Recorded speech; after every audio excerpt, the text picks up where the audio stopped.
ராமநாதபுரம் மாவட்டம் கமுதி கோட்டைமேடு பகுதியில் கழக பொதுச் செயலாளர் புரட்சித்தாய் சின்னம்மா அவர்கள் புதிய கட்சி கொடியை அறிமுகம் செய்து வைத்தார்.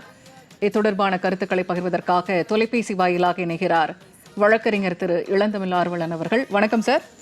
வணக்கம். நிகழ்ச்சியில நீங்க பங்கேற்று இருந்தீங்க, அந்த உணர்வுகளை எங்களோட பகிர்ந்துக்கங்க. புதிய கட்சி கொடி அறிமுகம் செய்யப்பட்டிருக்கிறது, நீங்க எப்படி பாக்குறீங்க? ஒரு மிகப்பெரிய எழுச்சியான நிகழ்ச்சியாக இன்றைக்கு நடந்து முடிந்தது. மிகுந்த உணர்வுபூர்வமாக தொண்டர்கள் இதுல கலந்து கொள்வதற்கு மற்றும் ஒரு காரணம், இன்றைக்கு மக்கள், தமிழ்நாட்டு மக்கள் எல்லாம் தெய்வமாக பூஜிக்கக்கூடிய புரட்சி தலைவி அம்மா அவர்களுடைய 78ஆம் ஆண்டு பிறந்த நாள் விழா. அதுல கழகத்தின் பொதுச் செயலாளர் புரட்சி தாய் சின்னம்மா அவர்கள் நான் எப்படிப்பட்ட நெருக்கடிகளை எல்லாம் சந்தித்து இன்றைக்கு இந்த நிலையிலே நிற்கிறேன் என்பதை எடுத்து சொல்லும் போது மிகுந்த உருக்கமாகவும் எல்லோருக்கும் ரொம்ப நெகிழ்ச்சியாக இருந்தது. அதே போல அரசியல்ல எப்படியான நகர்வுகளை செய்ய வேண்டும், எப்படியான முடிவுகளை எடுக்க வேண்டும், எப்படி போன்ற விஷயங்களை எல்லாம் மறைந்த முதல்வர், இந்த இயக்கத்தினுடைய அதாவது ஃபவுண்டர் என்று சொல்லக்கூடிய நிறுவனர் இதய தெய்வம் புரட்சி தலைவர் எம்ஜிஆர் அவர்களோடு பல நேரங்களில் கலந்து ஆலோசனை செய்யக்கூடிய வாய்ப்பை பெற்றிருந்ததை புரட்சி தாய் சின்னம்மா அவர்கள் மேடையிலேயே குறிப்பிட்டார்கள்.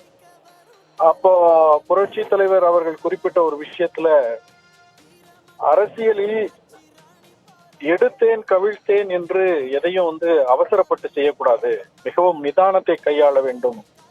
கட்சியில இந்த மாதிரி பிரச்சனைகள் வருவது இயல்பு, அதை ரொம்ப சாதுரியமா நாம் கையாள வேண்டும் என்று புரட்சி தலைவர் எம்ஜிஆர் அவர்கள் கற்றுக் கொடுத்த பாடத்தை நான் அந்த சிறிய வயதிலேயே நான் என் மனதிலே ரொம்ப ஆழமாக பதிவு செய்து வைத்துக் கொண்டேன். இன்றைக்கு அது எனக்கு பயன் கொடுக்கக்கூடியதாக இருக்கிறது. கிட்டத்தட்ட 8-9 ஆண்டு காலம் பொறுமையாக இருந்தேன். இதய தெய்வம் புரட்சி தலைவி அம்மா அவர்களுடைய மறைவுக்கு பிறகு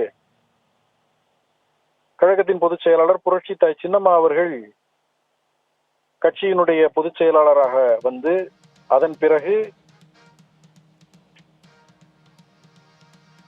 பிறகு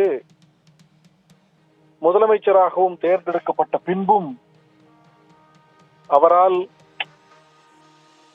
அந்த பதவியை ஏற்றுக்கொள்ள முடியாமல் எப்படிப்பட்ட சிக்கல்களை எல்லாம் சந்தித்தார்கள், அதற்கு யார் யார் காரணம் என்பதையெல்லாம் பட்டியலிட்டு காட்டி, அதை போலவே பெங்களூர் சிறையில இருக்கும் பொழுது எப்படிப்பட்ட நெருக்கடியை இங்கிருந்து கொண்டு இந்த அரசாங்கம் பரோலில் வருவதற்கு எப்படி இடையூறு செய்தார்கள் போன்ற விஷயங்கள் எல்லாம் ரொம்ப உருக்கமாக எடுத்து சொல்லி, இதே நிலையில் இப்படி போகக்கூடாது என்பதை இன்னொரு விஷயத்தை சொன்னார்கள்.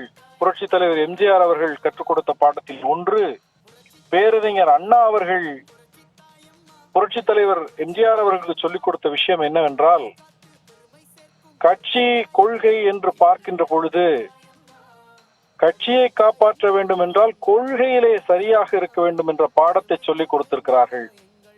எனவே இப்போ இந்த மாதிரி ஒரு முடிவை, புதிதாக ஒரு கட்சியை தொடங்குவதற்கான அந்த முயற்சிகளில் தான் இறங்குவதற்கு பேரறிஞர் அண்ணாவும் புரட்சி தலைவர் எம்ஜிஆர் அவர்களும் சுட்டிக்காட்டிய அந்த வழியை கூட அம்மா அவர்கள் நினைவிலே சொல்லி அதை தொண்டர்களிடத்திலே அங்கு கூடியிருந்த மக்கள் மத்தியிலே பகிர்ந்து கொண்டது மிகுந்த எழுச்சியாகவும் அது ரொம்ப சிறப்பாகவும் இருந்தது. எனவே நம்முடைய தலைவர்கள், முப்பெரும் தலைவர்கள், பேரறிஞர் அண்ணா, புரட்சி தலைவர் எம்ஜிஆர், புரட்சி தலைவி அம்மா அவர்களுடைய பாதையிலே மாண்புமிகு புரட்சி தாய் சின்னம்மா அவர்கள் மிகச் சரியாக தன்னுடைய பயணத்தை மேற்கொண்டு வருகிறார். அவரை நம்பி இருக்கக்கூடிய லட்சக்கணக்கான தொண்டர்களுக்கு, இன்னும் சிதறி கிடக்கக்கூடியவர்கள், அது அனைத்து இந்திய அண்ணா திராவிட முன்னேற்ற கழகமாக இருந்தாலும் சரி, அல்லது இதே உணர்வுகளை பிற கட்சிகளில் இருக்கக்கூடியவர்களாக இருந்தாலும் சரி, பல கோடி மக்கள் சிதறி கிடக்கிறார்கள். அவர்களுக்கெல்லாம் ஒரு புத்துணர்ச்சியை கொடுக்கின்ற வகையில் இந்த பாதையில், இந்த பயணத்தில் ஒரு புதிய ஒரு வெளிச்சத்தை பாய்ச்சுகின்ற வகையில் புரட்சி தாய் சின்னம்மா அவர்கள் இன்றைக்கு இந்த கொடியை அறிமுகம் செய்து வைத்திருக்கிறார்கள். முப்பெரும் தலைவர்கள் அதிலே அவர்களுடைய திரு உருவங்கள், முகம் அதிலே பதிவு செய்யப்பட்டிருக்கிறது. இது வரலாற்றை, தன்னுடைய பாரம்பரியத்தை மறக்காமல் புரட்சி தாய் சின்னம்மா அவர்கள் பயணம் செய்கிறார்கள் என்பதை நமக்கு மிக அழகாக எடுத்து சொல்லுகிறது. இன்னும் கட்சியினுடைய பெயரை முடிவு செய்து மிக விரைவில் அறிவிப்பேன் என்று சொல்லி இருக்கிறார்கள். இது இந்த மாதிரி இந்த தாமதமாக 9 ஆண்டு காலம் என்ன செய்வதென்று தெரியாமல் இருந்த ஏராளமான தொண்டர்களுக்கு, கோடிக்கணக்கான புரட்சித் தலைவர் எம்ஜிஆர் அவர்களுடைய விசுவாசிகள், அவர்களுடைய பக்தர்கள், இதய தெய்வம் புரட்சித் தலைவி அம்மா அவர்களுடைய விசுவாசிகள், அவர்களுடைய தொண்டர்கள் எல்லாம் இப்பொழுது புத்துணர்ச்சி பெற்று வீறு கொண்டு எழுந்து தமிழ்நாட்டில் புரட்சித் தலைவர் எம்ஜிஆர், இதய தெய்வம் அம்மா அவர்களை பெயரை சொல்லி, அண்ணாவின் பெயரை சொல்லி பித்தலாட்டம் செய்து கொண்டு முதுகில் குத்தி, மார்பில் குத்தி இப்படி பிழைப்பு நடத்தி கொண்டிருக்கக்கூடிய இந்த இழி பிறவிகளுக்கு தக்க பாடம் புகட்டுவதற்கு புரட்சி தாய் சின்னம்மா அவர்கள் ஒரு புதிய பாதையை, சரியான பாதையை தேர்ந்தெடுத்திருக்கிறார் என்று நான் உணர்கிறேன். நீங்க அந்த நிகழ்வுல பங்கேற்று இருந்தீங்க. புரட்சித்தாய் சின்னம்மா அவர்கள் வருகை தந்த போது அங்கு கொடுக்கப்பட்ட வரவேற்பு அந்த தொண்டர்களின் எழுச்சியை அப்படியே பிரதிபலித்தது. அதை பத்தி சொல்லுங்க. அதான் ஒரு 6:30 மணி வாக்குல புரட்சித்தாய் சின்னம்மா அவர்கள் மேடையில இருப்பார்கள் என்று எண்ணித்தான் நாங்கள் அந்த நிகழ்ச்சி ஒருங்கிணைப்பு மற்ற பிற வேலைகள் எல்லாம் செய்து கொண்டிருந்தோம். ஆனால் வழி நெடுகிலும் மக்களும் கழகத்தின் தொண்டர்களும் அவருக்கு வரவேற்பு கொடுத்து அதை ஒவ்வொருவராக அவர் கடந்து வருவதற்கு கிட்டத்தட்ட 7:30 மணிக்கு மேல அது தாமதமாகி, அதன் பிறகு புரட்சித்தாய் சின்னம்மா ஒரு மிக நீண்ட நெடியதோர் உரையை ஆற்றி மக்களிடையே அவர் தன்னுடைய கருத்துக்களை எடுத்து வைத்தார். ஒவ்வொரு வாக்கியத்தை சொல்லி முடித்ததும் மக்கள் அவருக்கு ஏற்பட்ட துரோகம், அந்த துரோகத்தை இழைத்த அந்த துரோகியின் பெயரை சொல்லி அவர் ஆர்ப்பரித்து தங்களுடைய ஆவேசத்தை, அந்த சினத்தை வெளிக்காட்டியது ரொம்ப உணர்வுபூர்வமாக இருந்தது. நிகழ்ச்சி முடிந்து அந்த வழியே நடந்து வந்து நம்முடைய வாகனத்தில இருந்து இங்கே புறப்படுவதற்கு முன்னால் வழி நெடுகிலும் இந்த துரோகத்தை பற்றியும், அம்மா அவர்களையும் புரட்சித்தாய் சின்னம்மா அவர்களையும் அவருடைய குடும்பத்தை சார்ந்தவர்களையும் எவ்வளவு கேவலமாக எடப்பாடி அணியிலே இருக்கக்கூடியவர்கள் பேசினார்கள். அவர்களோடு இன்றைக்கு சிலர் கூட்டணியாக போய் சேர்ந்து கொண்டு புரட்சித்தாய் சின்னம்மா அவர்களை விமர்சிப்பதை மிக மிக கடுமையாக மக்கள், அந்த பகுதியிலே வசிக்கக்கூடிய மக்கள் விமர்சனம் செய்ததை நம்மால் கேட்க முடிந்தது. இது ஒரு பானை சோற்றுக்கு ஒரு சோறு பதம்.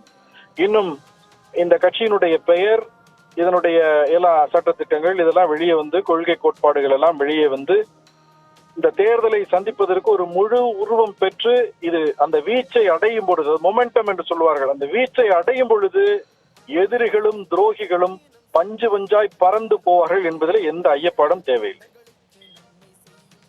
இணைப்பில் வந்து உங்களுடைய கருத்துக்களை பகிர்ந்து கொண்டமைக்கு மிக்க நன்றி சார்.